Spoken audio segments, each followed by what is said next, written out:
Welcome to an episode of the Sports Genes Into the Lab podcast,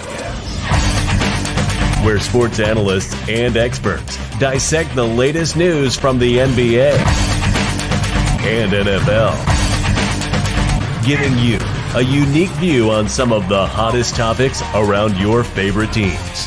From the fresh field smells of the NFL to the hardwood courts of the NBA, and possibly your comfy couch for your fantasy football team.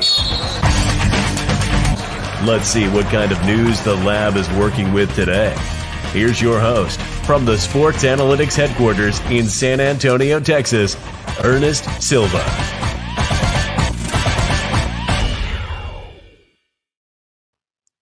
All right, I am your host, sporting the Stream Team jersey. That's right, Ernest Silva, back at it for championship weekend. At Into the Lab Pod is where you're watching today's stream, hosted by the Mothership Blue Collar Media Group, longtime show for Blue Collar Media Group. Joining me in the booth, or not in the booth, I'm just kidding, is Steve Reisner. Steve, what's going on, brother?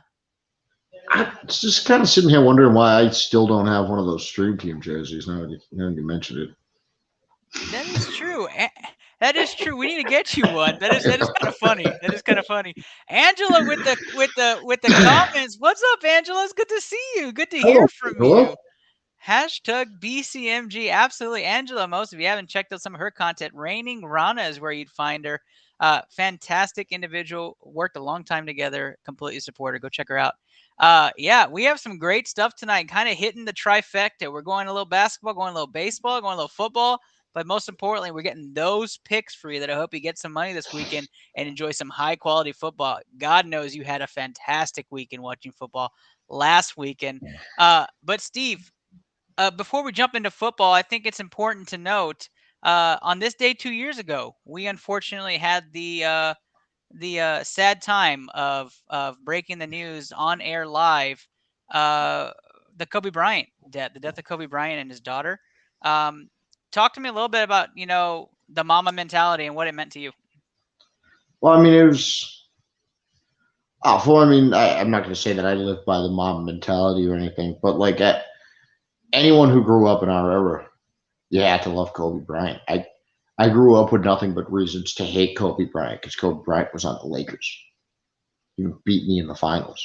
I'm a Celtics fan. Like by birthright, I'm not supposed to like him.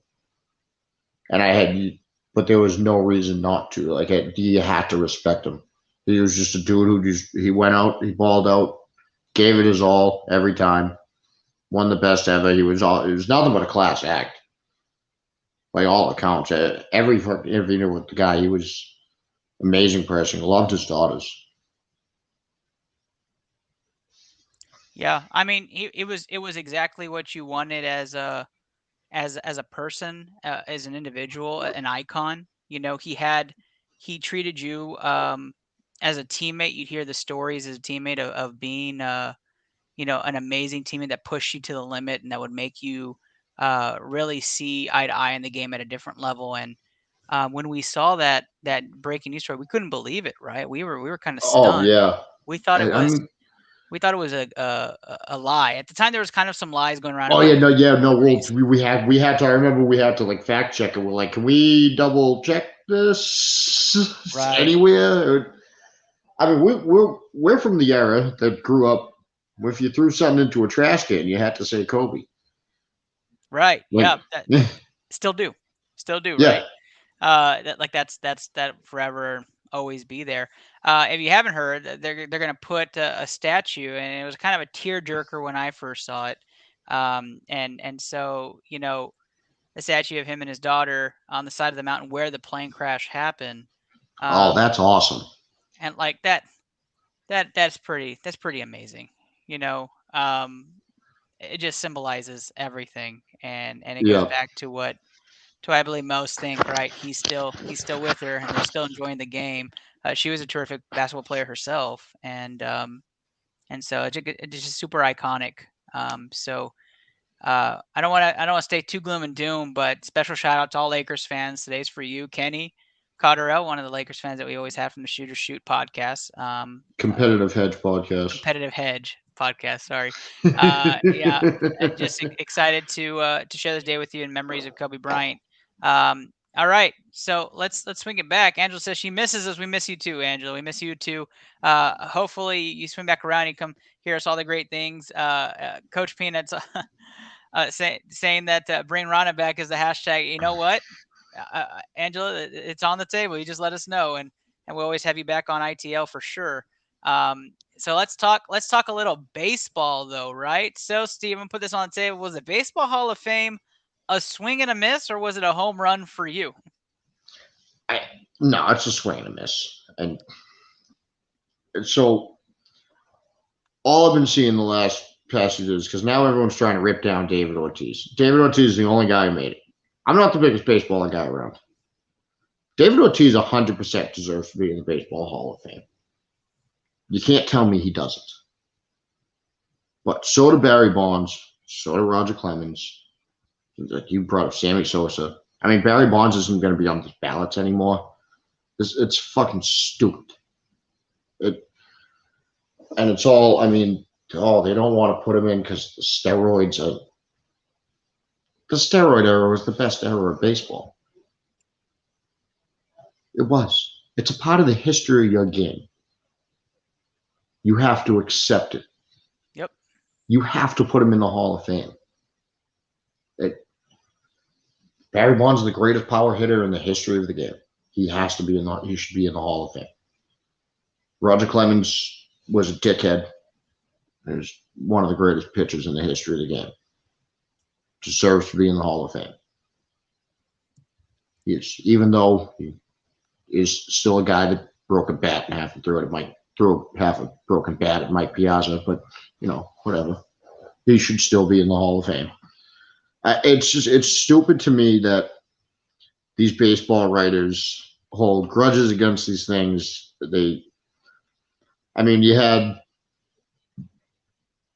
Yes, exactly, Peanut. David Ortiz deserved it. That's one of the things that's bothering me a lot the last few days is that I'm seeing these people coming out and now trying to say that David Ortiz didn't deserve the Hall of Fame, just to try to say that Bonds and Clemens should have. No, that's not what this is.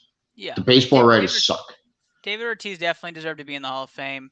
I think the big misses with Bonds and Clemens is kind of overspoken, right? We all know they deserve to be there. As a fan, you have to know they changed the game in their own respective ways. The Rocket will always be known in baseball, and Barry Bonds revolutionized hitting, in my opinion. I mean, it was a different. It was a fun time for baseball. Right? Barry Bonds is a guy that once got walked while the bases were loaded.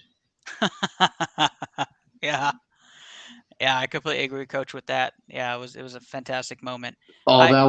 Dude, I could watch that video 1,000 times. That is Pedro Martinez just standing there like a proud father over Big Papi. He was getting so excited with his awesomely David Ortiz's shirt.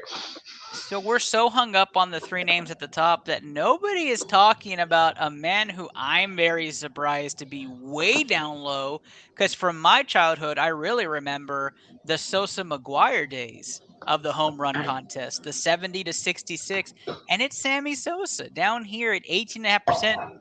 He is no longer eligible for the Hall of Fame either. Why is that not as big of a surprise? And maybe Coach can answer this as well, but why is it not as big of a surprise to most, Sosa not getting in?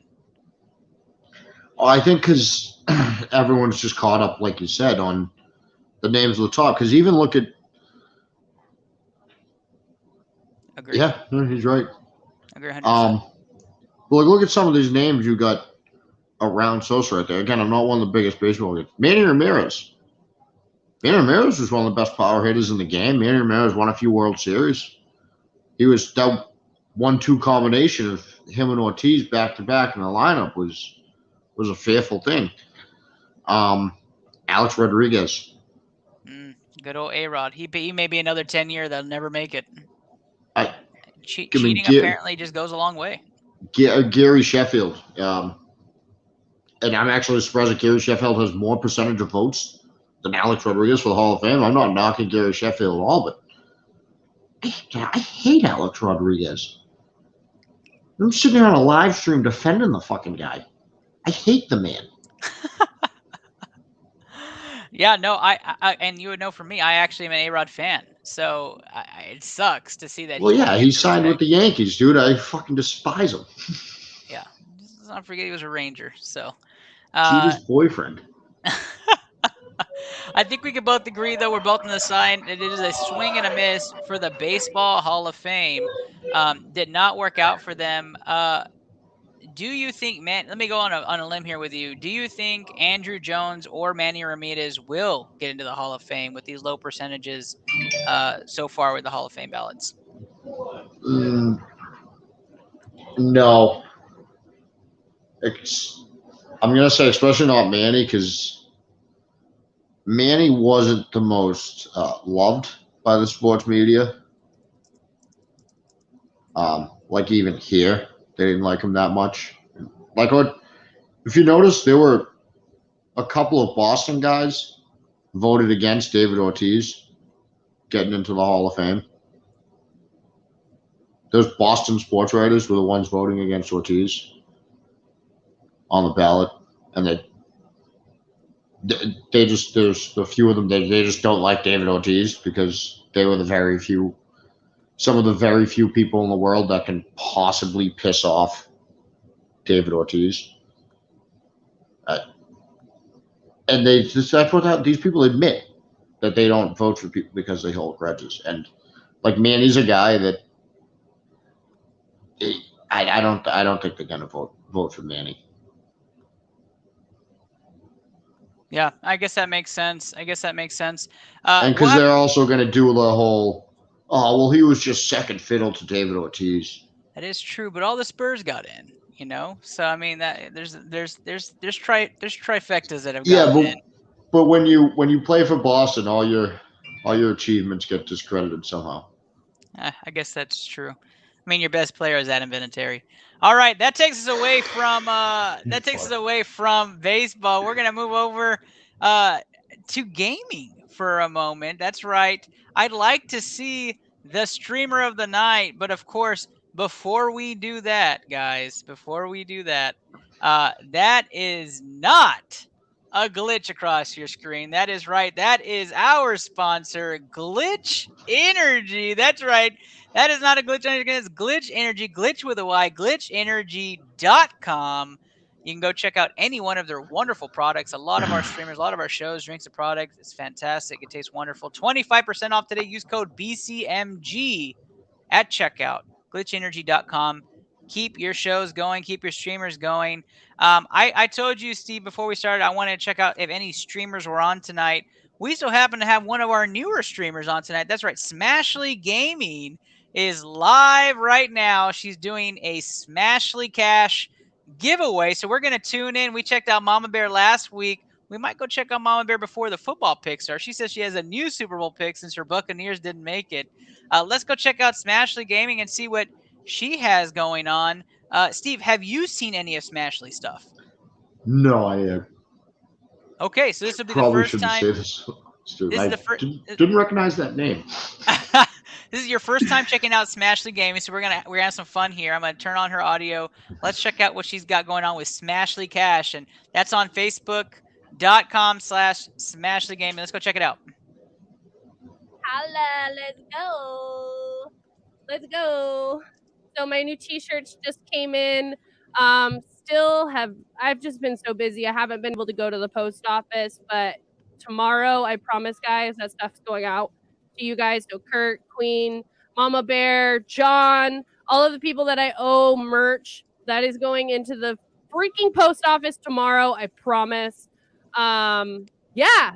So I still got to update the store. I literally have had zero time, guys. If I'm not sleeping, eating, working, Smashly Cash is what she's doing. She gives a lot back. It's been insane. It's been absolutely insane. So I appreciate all the support. What's up into the lab? ITL in the house. Let's go. Thank you guys so much for all the love and support. Steve, let me catch up on some of these noties. Asia coming in with the like, Hunter with the like, Dread, Leighton, Steve, Dogs. Thank you guys so much for all those reactions. I really, really appreciate you guys. I missed you guys so much. It's been, Check out like, that right I sleeve, didn't stream Steve. for like 3 days, and I got on. It was like What 2 days what in is a it? row that I streamed, and it was just out of this That's the blue world collar fun, media logo. I and see. You guys came On back. a right sleeve? Mhm. Y'all were just insane. I'll just No, say I- that. It was just an insane couple I of can't streams. see it. I had a blast. And then I went My screen might be for cut off a like little. 3 days. So really, really fucking good to be back, guys. I missed you guys. Daddy needs another monitor. Have you tried using your capture card yet, Kurt? We got to get on this Smash Cash. Missed Steve. you We're too, missing out on this. Susan. So tomorrow, guys, is Thursday. Usually we do trivia night, but I think I'm gonna switch it up. Simplified did this game called Dirty Minds, and I think it's a lot of fun. And I think with the people that are in this community, it would be a lot of fun. So I think we're gonna do Dirty Minds tomorrow instead of trivia. What do you guys think about that? How do we feel about Dirty Minds? I think we're all So in for Dirty basically Minds. what How about we'll you, do Steve? is like the first 10 I have a people, dirty mind. depending on how many people show up, maybe even more, will be contestants. I'll have it up on the stream who are contestants, and then I'm gonna pull a card, and you guys have to give me the best answer, the funniest answer, or whatever. That's perfect. And then John's like, I already won that. Yeah, you won that every day. You win that every day. There you have it. There you have it. Smashly. Into the Lab Boats Dirty Minds. There we go. Got it. So yeah, so She's in. basically how it's That is Smashly Gaming, and she has been fantastic. Obviously not the in and outs of Call of Duty like we were watching for Mama Bear last week, but Mama Bear is also live right now, and so I think she's actually in gameplay tonight. She might be in Valorant. Let's take a look real quick and just check out what she's up to, and then we'll get right to your football picks, what you're tuning in for right now. Let's check out Mama Bear, also on Facebook Gaming, and yep, she is live. So let's tune in and check out what she has cooking in the lab.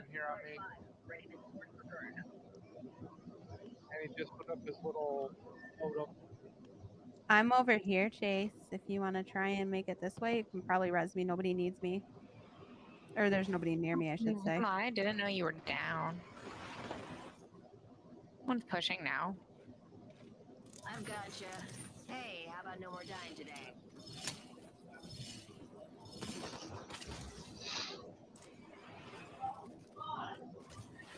Have you seen Mama Bear stuff, Steve? Yeah, some of it.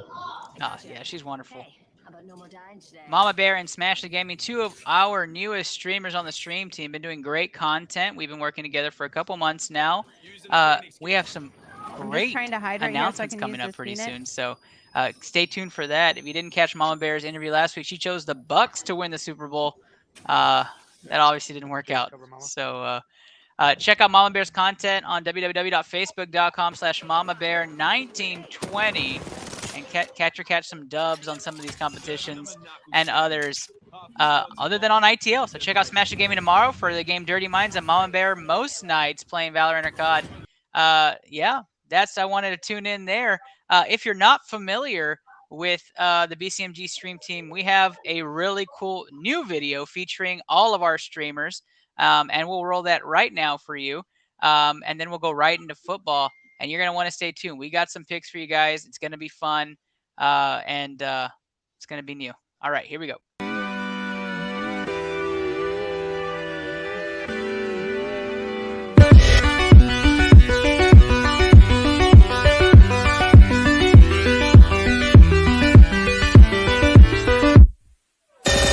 And then you can access your stream deck with your mind.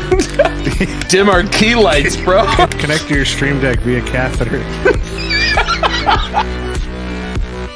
Oh! Yo! Clip that! Clip that headshot! On the ladder. You got both of those. One more now. I got it.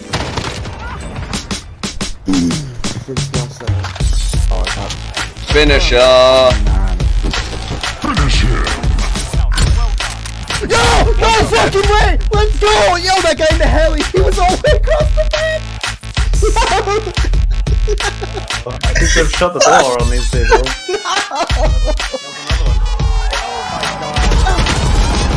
Oh my god! That flick! Tough battle.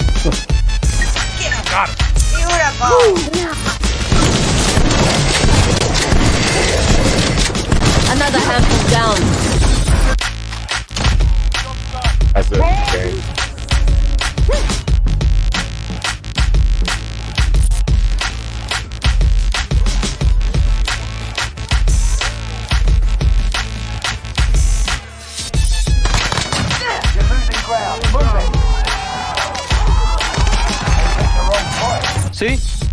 Oh my! Did you just die?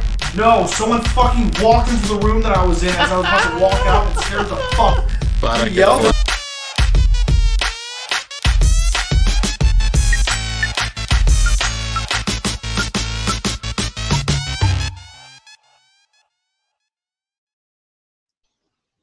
Well, the BCMG stream team live and in charge, and I told you it's new. I'm excited for the team. Lots of great stuff coming up. Check us out in Chattanooga in February, a live event, Chattanooga or NoogaCon, if you know it. We'll be there. We have 3 panels we'll be talking about, possibly a Marvel versus DC debate part dos, maybe. So we're going to be checking that out. Sam Fashion, Just Easy TV, myself will be there, as well as Deadshot Goddess making a return to BCMG stream team. We're excited to have us out there. Angela, beautiful video. Angela, you are spot on. You're spot on. Coach Penis writing that, bring Rana back. You know we love you. So we're so happy to see you again, commenting in our video, live feed tonight. But Steve, the big question remains. Was this the best weekend of playoff football ever? Was this just the? I mean, I'm not going to go ahead and say ever without going ahead and doing my research of every weekend of football ever, which would take me a very long time. So I'm probably not going to do that. But this is one of the best weekends of football I've ever seen. One of the best weekends of playoff football I've ever seen for sure. I have to agree. I mean, like we were saying before we went live, 4 games down to the wire, last second victory, upsets. Crazy. I mean, Sunday was 2 absolutely crazy finishes. Yep. Let's talk down through each of those headlines. We have headlines that are going to blow your mind. Let's talk about the first one. The Bengals didn't bungle in the jungle. That's number 1. That is correct. The Bengals did not bungle in the jungle. Dude, Just Easy TV, Jet has sent me so many text messages. I know. About the Bengals fucking winning the playoff game now. We just had a They meeting. are sending this text messages like crazy. They were all about he was all about the Bengals. He yelled "Who Day" in the middle of the meeting. Deadshot Goddess, also a huge Bengals fan, waved her jersey, said "Who Day." I mean, Bengals are. I really want to see Burrow smoke another cigar, so just give me the AFC Championship with him, and at least that. I want to see it. But Cincinnati Bengals played fantastic. They played a fantastic game of football. I had them predicted to win last week. I thought they were going to win. I thought the Titans were a little overrated, and they did exactly what I thought they were going to do and won. Game-winning field goal, first of the weekend, which was a phenomenal game. Steve, did you have the Bengals winning last weekend? I did not. I thought Tennessee would look better than that. I thought Tennessee would play better than that. The Bengals played great. I'm not going to take anything away from them. So maybe Ryan Tannehill, a couple of those interceptions, he kind of threw right to him. That play by Mike Hilton, that interception, going back looking at it, that was just an awesome play. Like, that was a guy just locked in making a play. And I mean, all the credit this weekend, man. Everyone was talking about Mahomes and Allen, and rightfully so. But people aren't talking enough about the fact that Joe Burrow took over a 2-14 team and within 2 years has an AFC championship. That's the damn truth. Has twice as many playoff wins as Dak Prescott. And he was making, you think rookie quarterback, well, he's not a rookie, he's a second-year guy, but he was hurt last year. Obviously, he didn't play in the playoffs. But your first time in the playoffs, you think these guys might not be like as locked in as they usually are. They might be off a little bit their first time in playoffs. He hasn't looked off. Not yet. He's throwing some great balls out there. Let me I still can't get over the throw to Azoma the first week of the playoffs on the wild card over the middle of the field was a fucking thing of fucking beauty. It was a dime. Let me ask you a question though. Have the Bengals had to hit another gear in the playoffs? Hear me out. They were playing phenomenal football riding into the playoffs. They played well against Las Vegas. They played well against Tennessee, but have they had to hit 5th yet? I haven't seen 5th yet. It bothers me because I don't know if there's a 5th yet, or are they at the ceiling of their play? Well, that's and it's been see, good and enough that's to win. one of the reasons that I picked against them last week is that Raiders game, the wild card game, they should have put that game away earlier. Agree. And they let that Raiders team hang around for so long that I'm like, you got to be a little concerned about facing a team like the Titans, who all year they would go down by a lot of points and then come back. That was like one of their things. Mm-hmm. And I mean, obviously a much more talented team, I'd say, the Tennessee Titans are than the Las Vegas Raiders. I guess the difference was the defense, right? The defense played mediocre in Wild Card weekend, and the offense stayed at par. And then the defense plays well, and the offense, to me, stayed at par. So I haven't really seen the explosive 50-point Bengals yet. Like, I'm not asking for that every game. Obviously, that's impossible. But do they have that gear in the playoffs? Will they exploit Kansas City like Josh Allen did, right? Well, or is there a gear for Burrow like Allen has? And there really might not, because you're also young. Not just for Burrow. Zach Taylor has never coached in the playoffs. True. Until this year, and now he's going to go coaching against Andy Reid. Yeah, arguably one. That's a Hall of Famer. You know what I mean?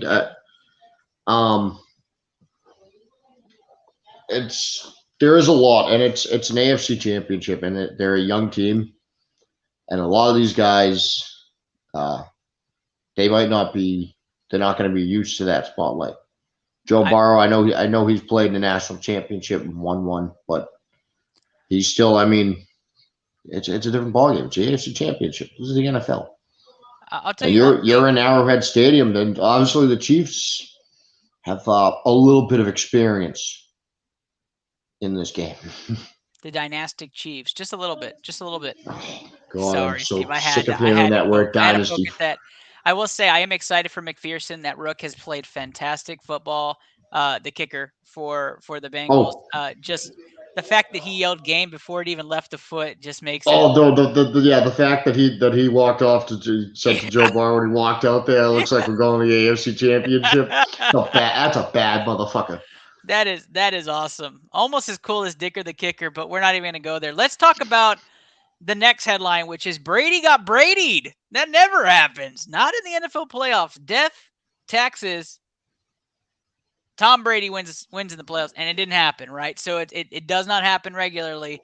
But boy, Texas native Matt Stafford came through with a clutch throw and catch with Cooper Kupp. And when I say clutch, I mean probably one of the biggest moments of Matthew Stafford's career. And one of the biggest moments. No, dude, not just one of the biggest, not the biggest one of the biggest moments of Matt. Yeah, the biggest moment of Matt Stafford's career. In the face of Tom Brady, facing adversity for a Bucs team that looked to be coming back and winning this game, and just said, "Quiet down now. This is my year." Through two passes. First off, the first one was a dime too. The second one to Cooper Kupp was even better. And the Rams steal another game-winning field goal for what was arguably is the best weekend of football, playoff football, that I've ever seen. Steve, Matthew Stafford, is that the guy everybody's rooting for now? It just seems like he's the Cinderella. I mean, I think I guess I'm rooting for him with Joe Burrow right now. Both of those franchises, yeah. Yeah, those the guys. I'm so happy for Matt Stafford. I could agree. I think I've said it on this show for a couple of years before he ended up getting traded, that he always seemed to me like a guy that could leave Detroit, and if he could leave Detroit and possibly go win a Super Bowl somewhere. And he's on the verge of going to a Super Bowl now, his first year with the Rams. Playing fucking fantastic football. This dude got out of the cold winters of Detroit. Now living in LA. Now he's playing for a shot to go to the Super Bowl. Matt Stafford is the fucking man right now. There's a video of somebody who's a Stafford fan, a Lions fan, but a Stafford loyalist, and yeah. wearing his Stafford jersey, and I was on Pristine Auction, which is not a sponsor of the show, but they are awesome. And I saw a Stafford jersey during the game, and it was going for cheap. It was a double X Stafford jersey, and it was like $30 signed, and I was like, gosh, why am I not bidding on this? And I thought, because you're not made of money, Ernest. So I was watching it, but he's there running around in a Stafford jersey like the Lions just won the Super Bowl when he made that throw. I think that's just so awesome, for a man who dedicated, his whole I guess career. it's going to be a little different when you're a Lions fan, man, Yeah, there's not much to cheer for right now. Yeah. I don't even think Lions fans like golf very much, so it's a little tough over there in Detroit. I mean, that game, we were texting, and I'm like, 27-3. Like, it was like a fitting number, like, for Brady to come back from. Yeah. Because then you're sitting there with it's 27-3, and you're like, well, I've seen him come back from more than that. And I looked at it, they tied that game up. And in my head, I said, if Tampa pulls off this comeback and they win this game, they're winning the Super Bowl. They're repeating. If he pulls off, because that would have been, with everything that's going on with Tampa right now, if they pulled that off, that would have once again been like more proof that Tom Brady is like using some sort of like demon magic out there on the football field or something. I agree. I think that was everything left to. I don't know what's happening with Brady's camp and all these rumors of him retiring. I'm gonna guess he's retiring. It might be. They did not air the final episode tonight, so that was a big hint that might be the retirement episode of Man in the Arena. Ooh. So they decided to postpone it, and the rumors were that was a retirement episode, but he has not announced yet. So they postponed it. So we shall see. But I do have to touch on. Oh, go ahead. The defensive play call by the Bucs on that last throw to Cooper Kupp. They decided to blitz the safety and leave the statistically speaking, the number one wide receiver in the NFL in single coverage. With under a minute left in the game, knowing the Rams were throwing the ball downfield. And then after the game, Bruce Arians said the problem wasn't the play call, it was that they didn't tell everyone the play call. That seems like way more of a problem than people are talking about. He didn't tell his defense, his entire defense, the play call with under a minute left in the playoff game. And I really can't get over that in my head. That was his defense of the situation, was that we just didn't tell everyone the play. Before I comment on what you're saying about statistically speaking on Cooper Kupp, because I want to address that, I do want to say Angela says that she feels like Brady is just messing with us, his mind games. He's not going to retire until he physically can't play. I hope he goes to another franchise. Honestly, I would like to see that. I want to see him. Stop doing this to me. I want him to go to the Cowboys or something just to make it fun. Maybe go to Houston, get them a ship, like Hawaii did for Toronto, get them one, and then call it done. And then wait for that last episode. He is the only way that you guys are going to win another Super Bowl. Actually, I think we're the only team that could stop him from his own team from stopping him and get a Super Bowl. Yeah, that's true. You might.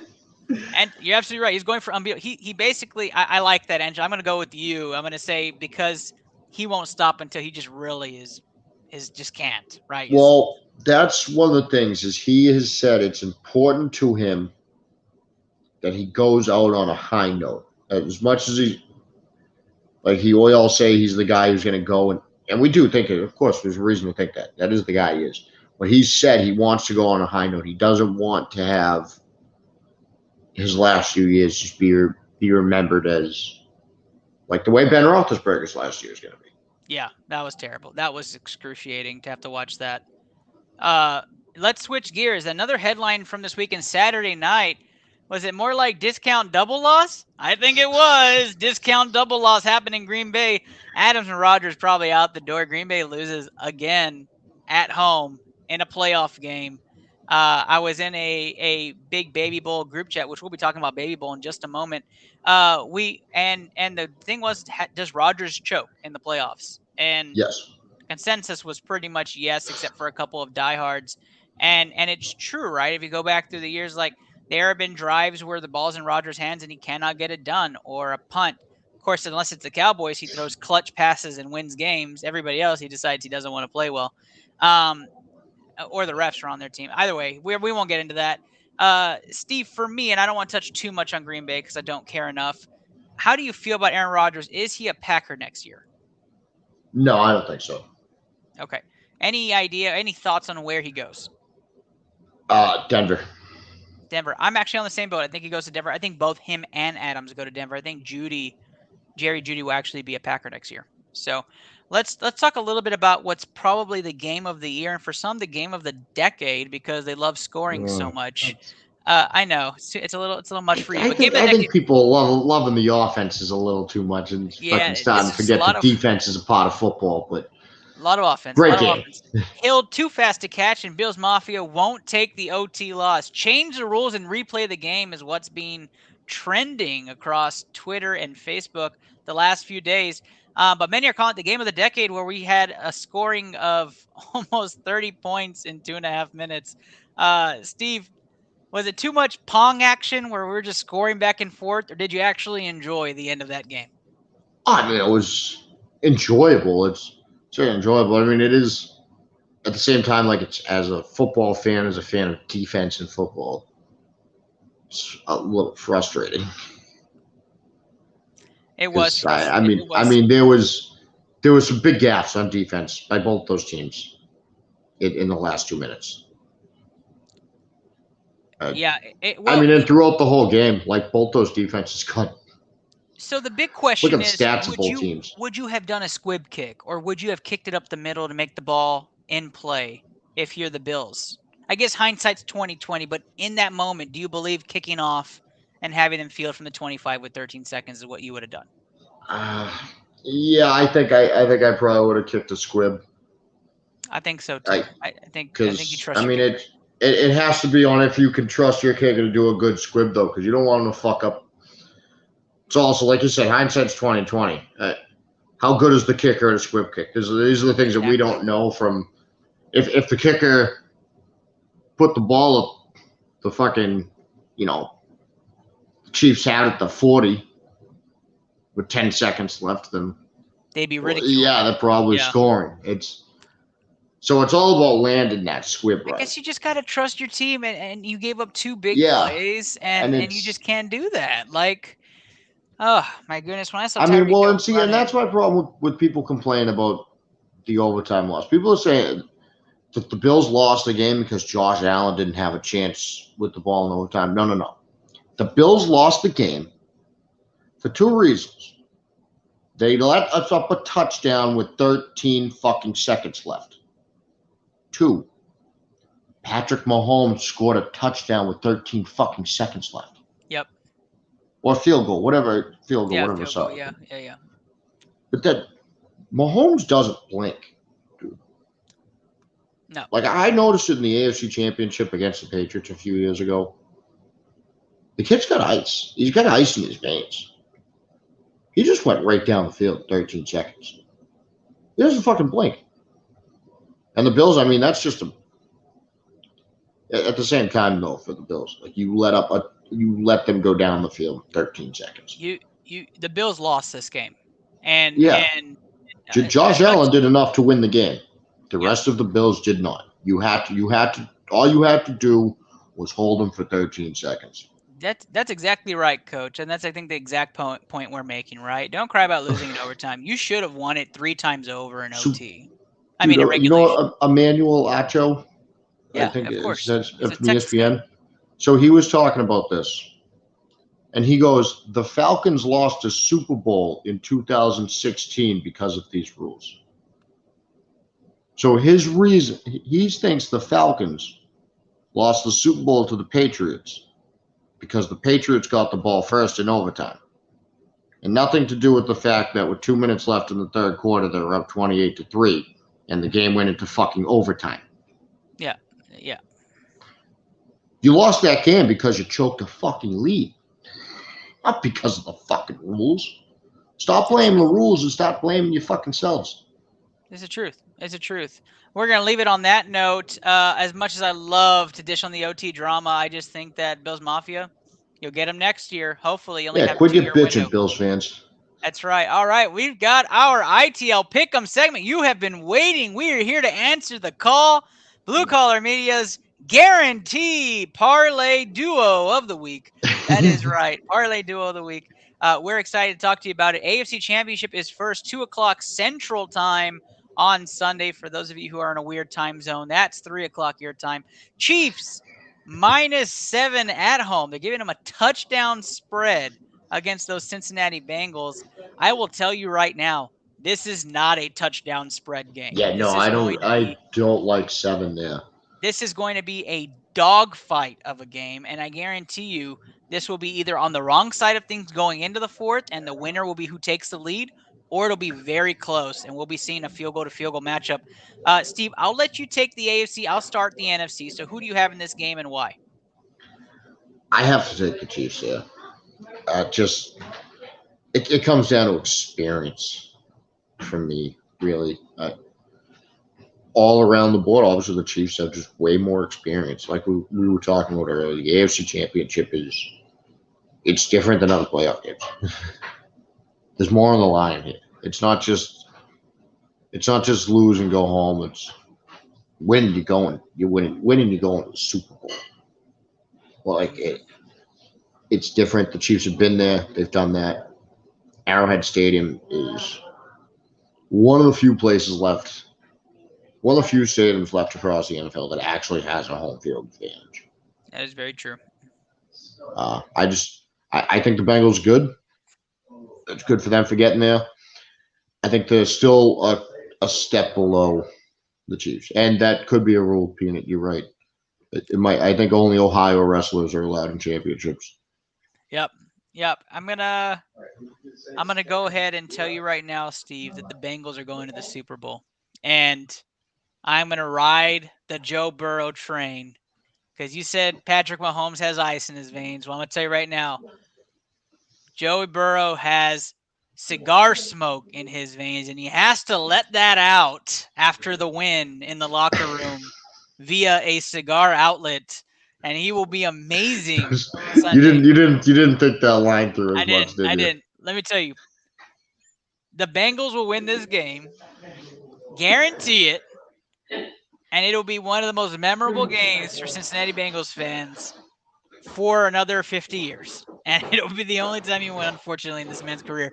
I'm going to take it right now. Ride the hype train. I'm going to ride the hot hand. Joey Burrow, Cincinnati Bengals, win this game-winning field goal again by McPherson. And I wish I could put the light on for a guarantee, but I can't. I mean, dude, honestly, I would love to see the Bengals go. I think the Bengals defense will pull off some turnovers. Let's just go to the analytics of it. I think Jamar Chase is too difficult to stop. It's going to be a Chase Hill battle. I'm really excited to see the matchup there. But mixing time. It's going to continue to be mixing time. And this is it. You talk about ice in the veins for Patrick Mahomes. There's ice in the veins for Joey Burrow too. And I think it's just going to be a really good game. I don't like the coaching matchup. I think it favors the Chiefs, but I'm going to take the Bengals to pull off an upset that's probably going to be really a story for the ages. Taking the Bengals. I'll say this. You talked earlier about like, do the Bengals have another gear? If the Bengals are going to win this game, it's fifth. They're going to have to kick it into that next gear. That's right. They cannot play. You can't play the on par like you did with the Titans and the Raiders. You got to go play like you did a couple weeks ago when you went to Kansas City. Steve, you chose Chiefs. What do you think the score will be Sunday afternoon?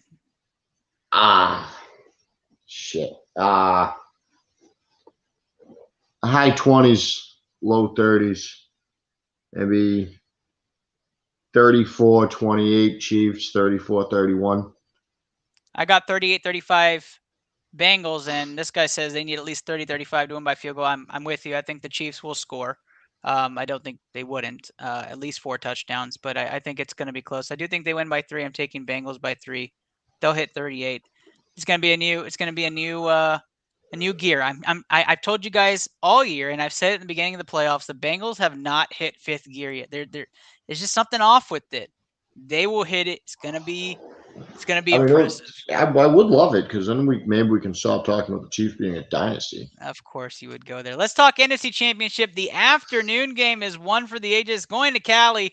That's right. The number 4 Rams, 3-point favorites versus those 49ers, the red hot 49ers.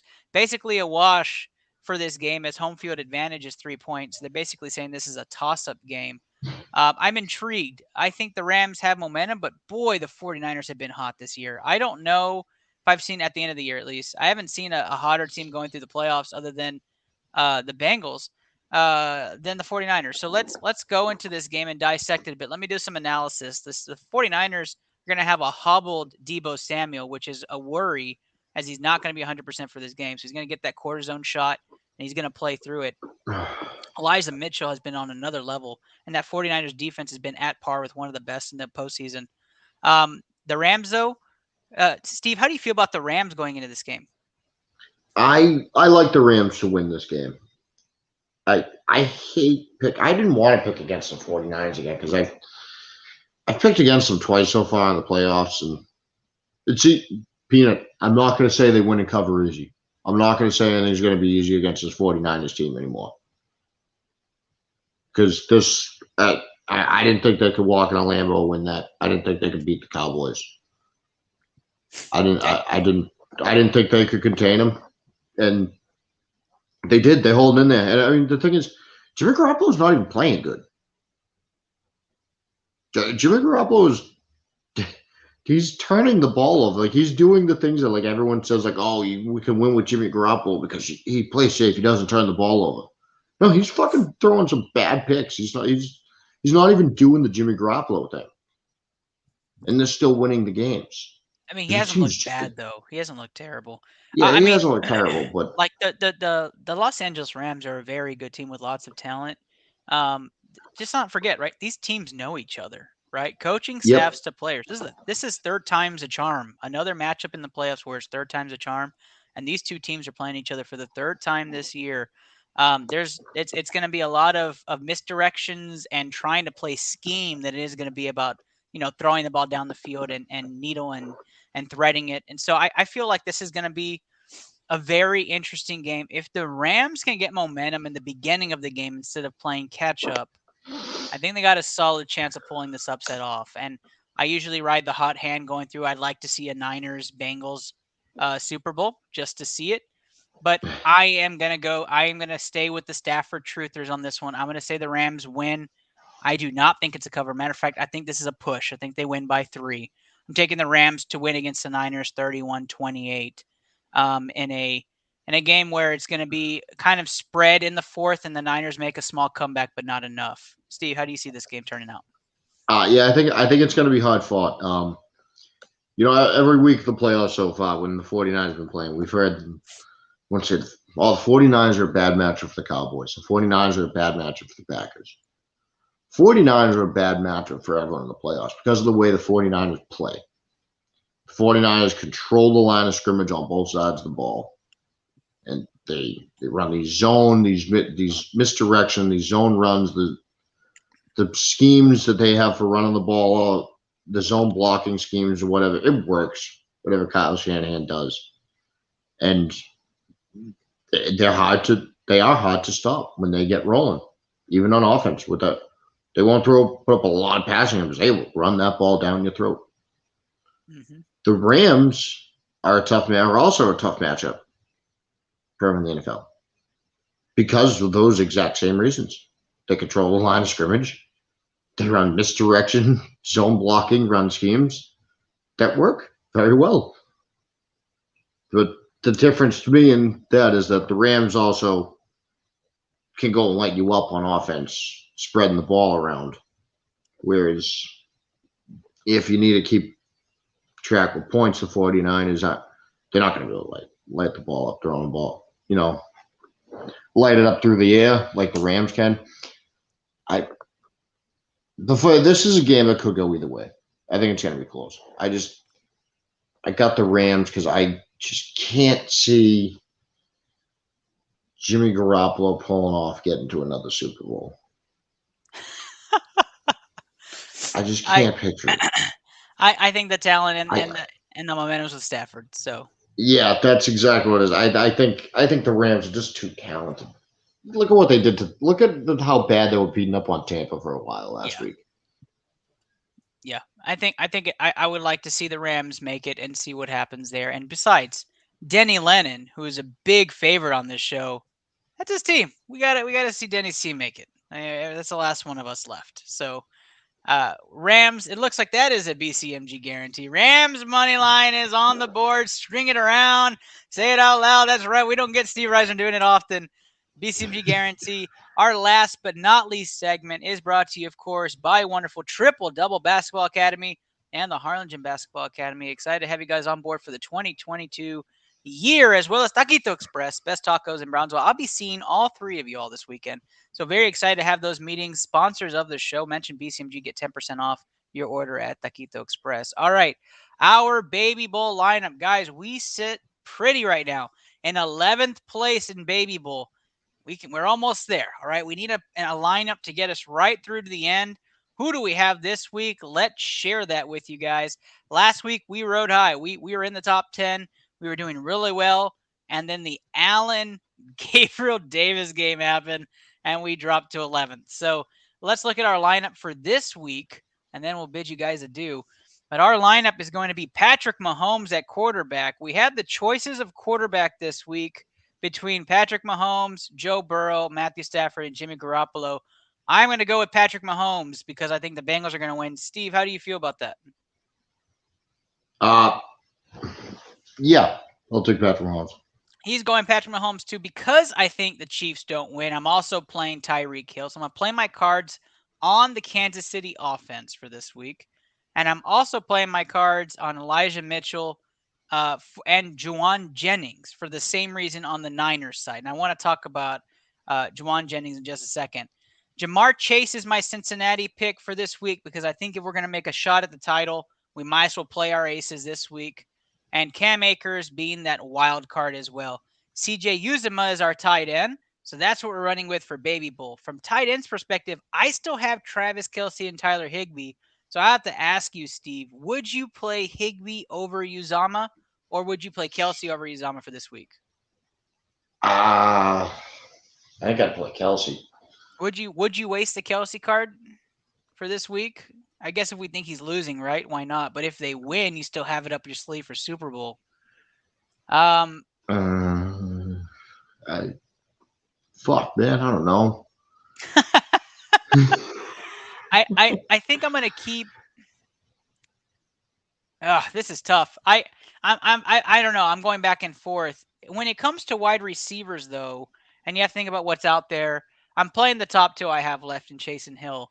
Would you play a Ayuk instead of Jennings this week, or would you save Ayuk? Do you think Jennings gonna be that guy if Devo's half mass for this week? What do you think? I'd say Ayuk. I think Garoppolo has more of a trust with Ayuk than Jennings. Okay, I'm probably gonna ride that as well. All right, well, that's our lineup for this week. So stay tuned. We'll keep you updated on if we make any more headway. Hopefully, we see something happen this week, and we get a top 5 finish. But good luck to us in the Baby Bowl. We're looking to get that cash there. Again, for everybody that was tuning in to our show and hold the phone, I couldn't even see. But it looks like Reigning Rana said, I'd go with Mahomes, man, because he's the only name I recognize. That's hilarious. I'll hype that up. We're going to play him. I am, of course, your host, Ernest. So thank you so much for being with us, guys. Had a fun hour. Steve, tell the people where they can find you. You can find me at Reisner_Steven on Twitter. I would normally say check me out on Sunday mornings, but I have reason to believe I will not be hosting my show on Sunday for work-related reasons. So usually you can find me on Sundays live in the Blue Collar Media Group channels, but don't count on it this Sunday. Thanks, Steve. And of course, you're seeing us on @IntoTheLabPod or on the Into the Lab Podcast Facebook page, possibly Twitch, possibly YouTube. But thank you so much for tuning in tonight. We appreciate you guys. Go Bengals. Go Rams. Those are my picks. For Steve, go Chiefs, go Rams. We hope you guys have a great parlay weekend. I never Double said that go up. Chiefs. I just said I was betting on them. He's just betting on them. Have a great night, guys.